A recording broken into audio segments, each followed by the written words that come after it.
सबसे पहले तो मैं आप सभी पत्रकारों का स्वागत करता हूँ। मैं जानता हूँ कि अभी इसी वक्त मुख्यमंत्री की भी प्रेस कॉन्फ्रेंस है, इस वजह से पत्रकारों ने आधा आधा काम बांट के लिया हुआ है। बेसिकली असद अवैसी साहब नगर परिषद के जो चुनाव हो रहे हैं उसमें प्रचार के लिए निकले हैं। 7 तारीख से ये दौरों की शुरुआत हुई है। नांदेड़ में पॉलिटिकल रैली नहीं थी, शरीयत के ताल्लुक से एक वहाँ पर मीटिंग रखी गई थी जो गवर्नमेंट की तरफ से कोशिश हो रही है। पॉलिटिकल जलसे की शुरुआत हमने जालना से किए हैं। इसके बाद आज मुसावर में आज शाम में रोड शो है, जलसा है। उसके बाद नंदुरबार मलकापुर में है, फिर यवतमाल में है, लगातार हिंगोली में है। ऐसे लगातार जलसे है और पहली मर्तबा हो रहा है कि मजलिस इतनी ताकत के साथ नगर परिषद स्थानिक जो इलेक्शंस है उसमें ये कर रही है। औरंगाबाद में जब आए थे तो हमने सोचा कि पत्रकारों के साथ एक बहुत अच्छा रिलेशन मजलिस का रहा है, इसीलिए हमने ये प्रेस कॉन्फ्रेंस ऑर्गेनाइज की है।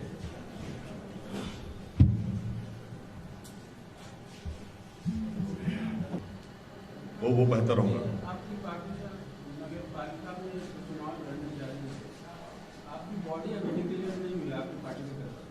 कौन सी बॉडी? जैसे डिस्ट्रिक्ट लेवल पे अध्यक्ष उपाध्यक्ष बिल्कुल डिक्लेयर है। कोर कमेटी बना है।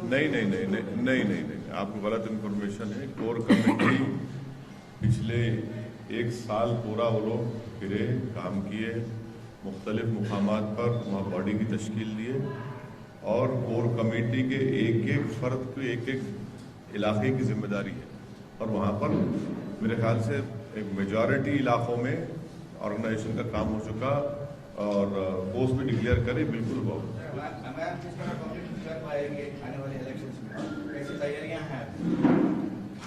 ये इलेक्शन की तैयारी के सिलसिले में मैं निकला कैंपेन करने के लिए और हमको पूरी उम्मीद है कि इंशाअल्लाह ताला अच्छी कामयाबी मिलेगी हमारे को और इस सिलसिले में सब तरह से कोशिश हम लोग कर रहे हैं। लोकल लेवल पे आपने किसी से अलायंस कराया? नहीं, लोकल लेवल पे तो किसी से अलायंस अभी नहीं हुआ है, ऐसा कोई अलायंस नहीं हुआ। सर, आपको ऐसा लगता है कि डिसीजन लिया गया? डिसीजन लिया गया? देखिए, सबसे पहली बात तो ये है कि आपकी बात से सही है क्योंकि जनवरी 2017 में एक मिनट ठहर जाओ भाई, प्रेस वालों को आगे बैठने दीजिएगा, बाकी के वॉलंटियर जो है वो पीछे बैठिए। सबको पीछे दो भाई।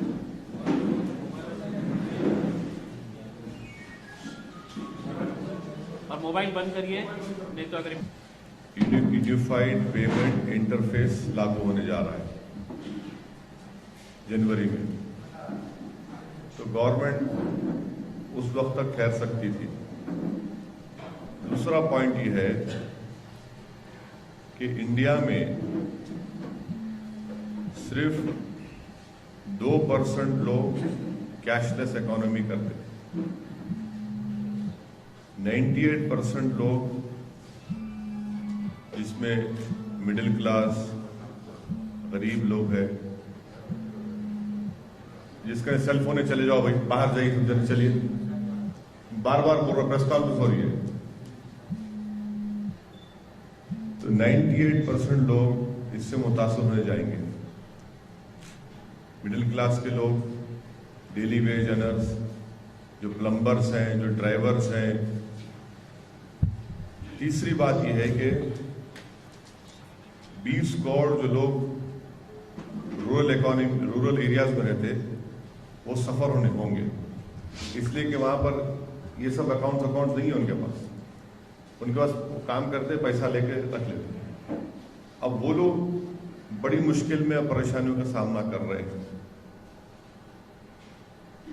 चौथी बात यह है कि गवर्नमेंट ये बोल रही है कि 2000 रुपए का नोट निकालेंगे और 500 का नया नोट निकालेंगे। तो फिर ये 500 का ये खत्म करके और एक 500 2000 क्यों निकालेंगे आप? 2000 की जरूरत ही क्या है फिर? जो 2000 का नोट आप निकालेंगे तो क्या उससे इजाफा नहीं होगा क्या? और फिर गवर्नमेंट ये बोली कि उसमें एक ट्रैकर सिस्टम रहेगा, नैनो ट्रैकर सिस्टम। वो दुनिया में कहीं इस्तेमाल नहीं हुआ, इसलिए इस्तेमाल नहीं हुआ कि उसका कोई यूटिलिटी नहीं है। ये गैर जरूरी के टैक्स पेयर्स का वेस्टेज है मनी का। और अहम बात यह है कि टाइम्स ऑफ इंडिया की एक रिपोर्ट है, जो मेरे को याद नहीं आ रही, पर डेफिनेटली टाइम्स ऑफ इंडिया की रिपोर्ट है कि एनआईए ने, नेशनल इन्वेस्टिगेटिंग एजेंसी ने, कल प्राइम मिनिस्टर ये बोले कि FICN आता, fake Indian currency note. Times of India की रिपोर्ट में एनआईए को रिपोर्ट 400 करोड़ आता, और आरबीआई का पूरा जो पैसा इंडिया में है वो 16 लाख करोड़ है। तो 400 करोड़ क्या होता है? 0.025%। तो ये समझ में नहीं आ रहा कि 0.25% के लिए प्राइम मिनिस्टर क्यों इसका हवाला दे रहे फिर कि FICN है, फेक इंडियन करेंसी नोट है। फेक इंडियन करेंसी तो हमारा बॉर्डर को स्ट्रॉन्ग करो आप, जहां से ये पैसा आता है वहां पर आप पूरी तवानी लगाइए। हम जब ये गवर्नमेंट ये क्लेम कर रही है कि हम जो हिंदुस्तान से कैटल स्मगल होता था उसको हम कम कर दिए, तो पैसा क्यों नहीं रोक सक रहे फिर आप? और खुद एनआईए का एस्टिमेट है कि FICN 400 करोड़ रुपये है और वो 0.025% है। तो ये समझ में नहीं आ रहा है इतना। और इससे ये जो स्टेप गवर्नमेंट ली, इससे बहुत ज्यादा, जैसा मैं पहले कह चुका हूं, मिडिल क्लास गरीब लोगों को, डेली वेज अर्नर्स को, जो कैश लेकर काम करते, और जो रूरल एरिया में जो 20 करोड़ हिंदुस्तानी है, उनको बड़ा तकलीफ का सामना करना पड़ेगा। और आप जाके देखिए, मैं रास्ते में आ रहा था, हर ATM पे एक हुजूम भरा हुआ है, पैसा ही नहीं है उसमें। इससे कोई पैसे वालों को या जो बड़े जिनके पास उनको फर्क पड़ने वाला नहीं है। उनको, जो आम आदमी जो है, जो रोजमर्रा की जिंदगी गुजारने वाला है, उसको बहुत ज्यादा तकलीफ होने वाली है।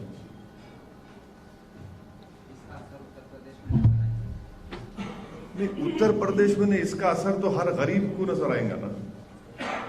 अब मिसाल के तौर पे कोई काम करने वाले हमारे घर में है, उनको हम पैसे दिए, तनख्वाह दिए, अब वो क्या करेंगी? अब वो चेंज भी नहीं करा सकती ना वो। अब 2 दिन बैंक बंद है।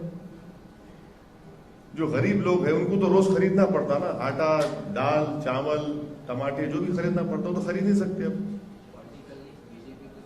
अब ये फायदा होगा, नुकसान होगा, पर एक बात तो है कि बीजेपी का जो कोर वोटर बेस है वो स्मॉल ट्रेडर है, उसको तो असर पड़ रहा है। वो तो बोल रहा है कि हमारे बुरे दिन आ गए।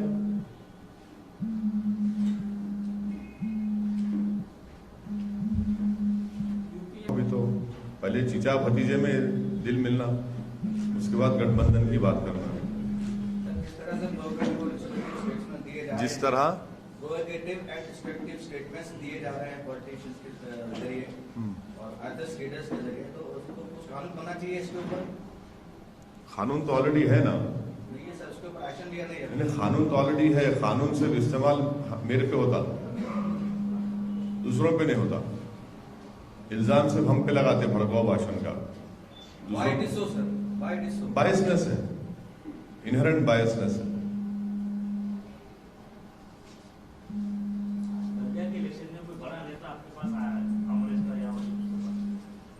इतने बड़े नेता आने में से बड़ा कौन आता जी?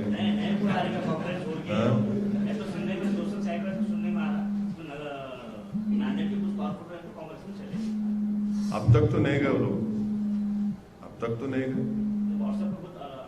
वो व्हाट्सएप पे तो बहुत चलता रहता हूँ, अब तक तो नहीं गए वो लोग। देखिए क्या होगा।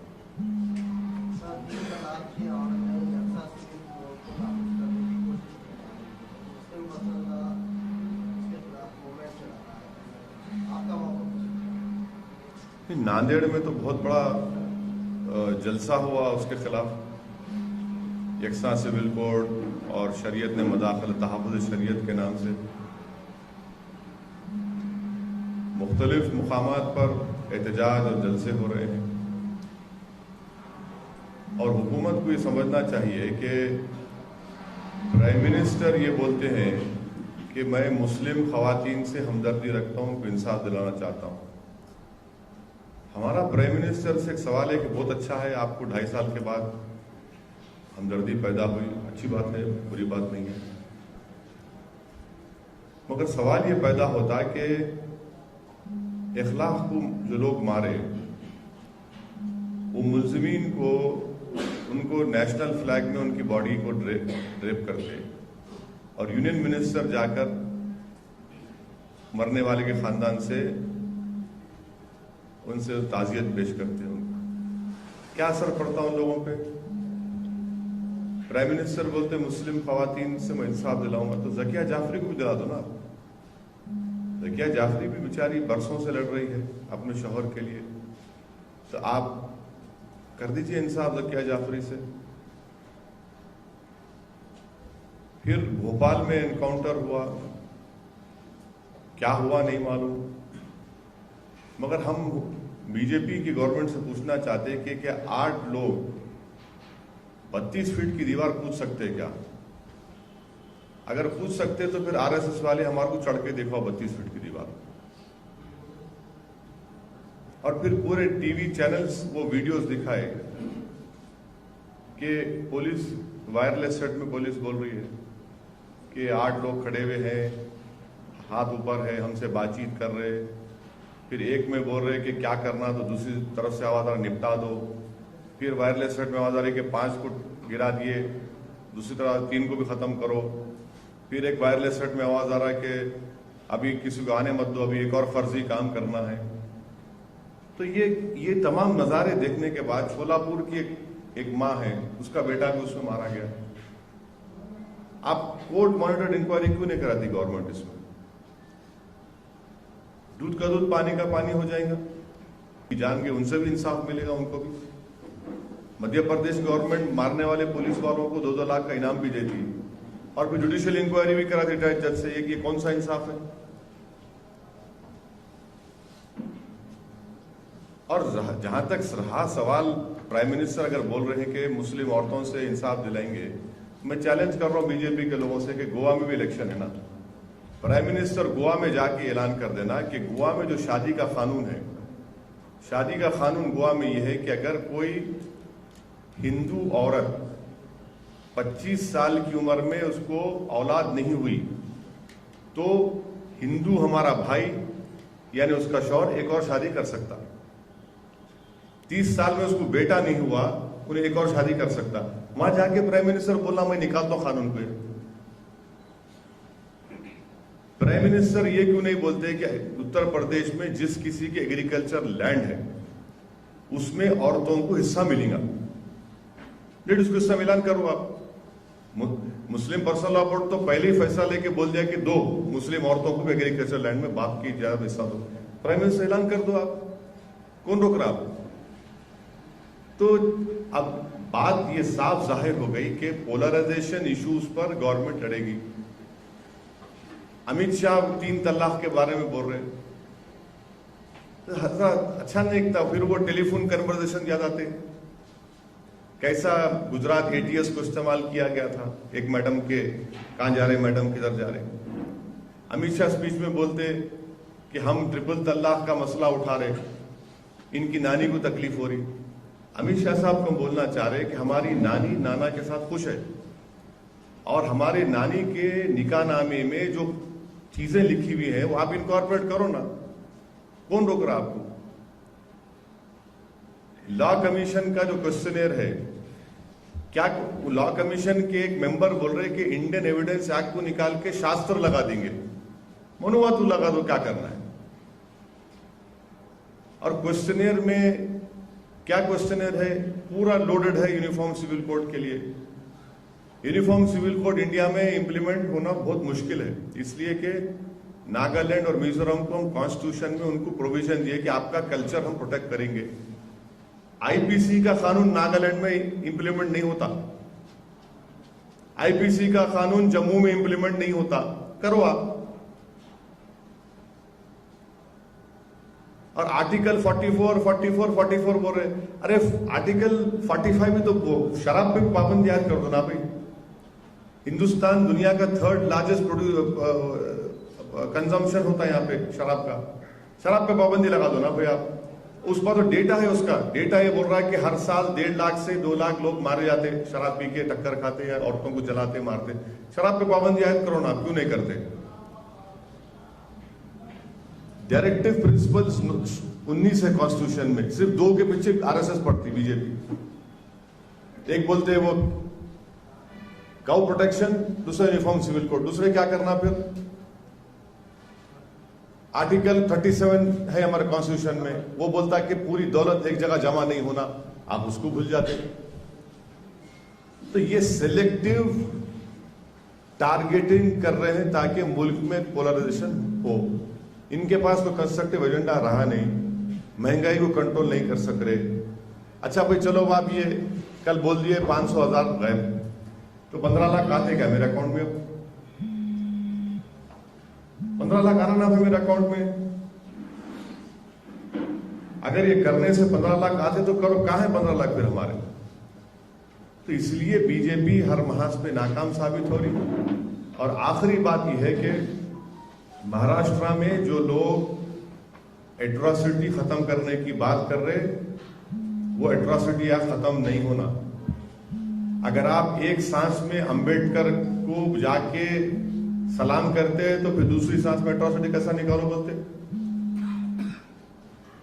अगर अंबेडकर को मानने वाले हैं तो एट्रॉसिटी एक्ट को रखना पड़ेगा आपको।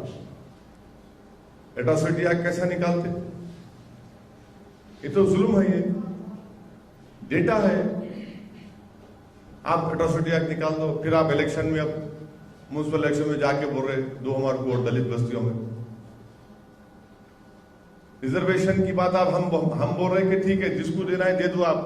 हमारे को तो कोर्ट बोल दिया ना, Bombay high court interim order बोला कि मुसलमान को दे दो आप, 5% दो इनको। क्यों इंप्लीमेंट नहीं करते आप?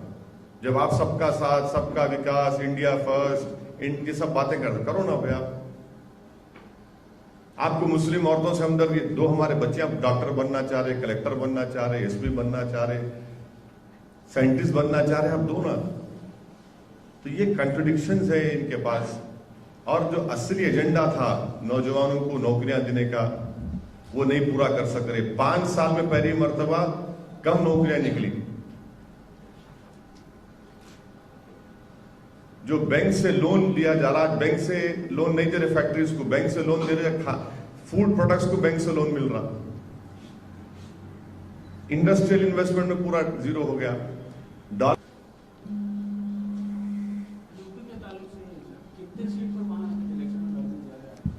हमारे जो सूबाई सदर है शौकत साहब ये तय करेंगे और इंशाअल्लाह ताला जब टाइम आएगा बताएंगे आप। सर कोई इलेक्शन स्ट्रेटजी प्लान किए हैं क्या? कहाँ की? UP election. नहीं, स्ट्रैटेजी है कि मेहनत करना है। यूपी जो है 22 करोड़ की आबादी वाला एक मुल्क है, वो शहर, वो स्टेट भी नहीं है, मुल्क है। तो गाजियाबाद से गाजीपुर गए तो 1200 किलोमीटर 1300 किलोमीटर हो जाते आप। तो हम मेहनत कर रहे हैं, कोशिश कर रहे हैं, स्ट्रैटेजी है। वहाँ पर बहुत से हमारे दलित भाइयों से, तंजीमों से हमारी बातचीत हो रही है और हमारे को पूरा यकीन है कि एक दलित मुसलमान इत्तेहाद वहाँ पर अच्छी तरीके से बन के उभर के सामने आएगा। हम अलायंस के लिए तैयार है, देखेंगे इन्होंने दोनों जो भी होगा देखेंगे।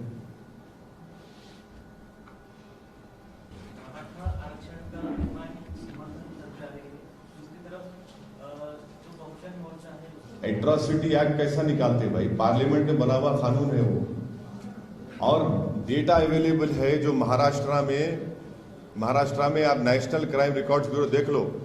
2015 में 295 दलित औरतों का रेप हुआ, 45 दलितों का मर्डर हुआ। निकाल देंगे कानून आप। कानून है तो ये हाल है, कानून निकाले तो क्या करते नहीं मालूम। एनसीआरबी का डेटा बोलो 2015 का आपको मैं डेटा तो मैं नहीं, आप नहीं बनाते, मैं नहीं बनाता, नहीं तो डेटा फीड हो रहा वहां पे। आए दिन एट्रॉसिटीज होते हैं यहां पर। हर मुल्क के हर हिस्से में होता। तो एट्रॉसिटी एक्ट जरूरी है। आप देखो एट्रॉसिटी एक्ट निकाल दो, बोले कौन से इलाके में अभी शेड्यूल ट्राइब के 10-12 साल के बच्चों का रेप करें, वो कौन सी जगह भी आया महाराष्ट्र में, हाँ निकाल देंगे एट्रॉसिटी एक्ट। 12 साल के बच्चों का रेप करे, वो जानवर कैसा होगा बोलो, इंसान उसको इंसान में नहीं बोल सकते। हॉस्टल में रेप कर दिए, निकाल देंगे एट्रॉसिटी एक्ट। कानून क्यों बनाते हैं? कानून ताकतवर के लिए नहीं बनाते, कानून कमजोर के तहफ्फुज के लिए बनाते। आरक्षण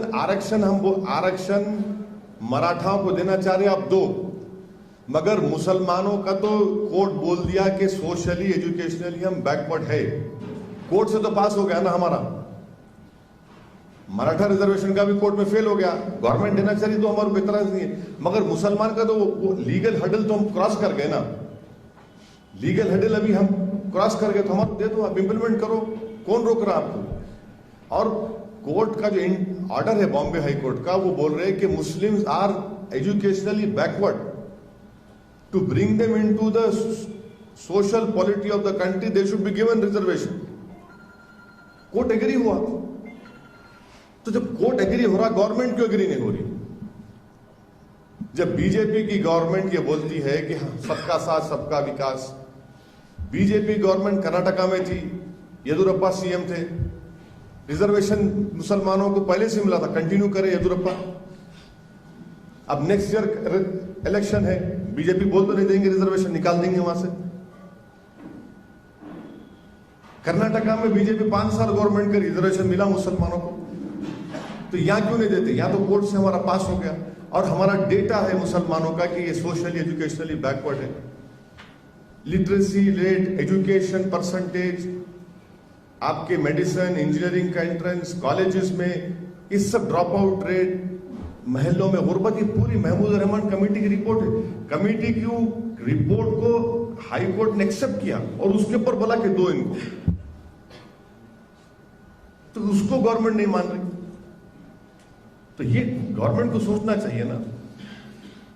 भाई आप हाजी अली में बोल रहे औरतों को भी जाना, हम बोल रहे रिजर्वेशन दे दो ना, हमारे बच्चे जाते पढ़ते। ये तो कॉन्ट्रडिक्शन है ना गवर्नमेंट का स्टैंड। आप खुद देखिए लोगों का।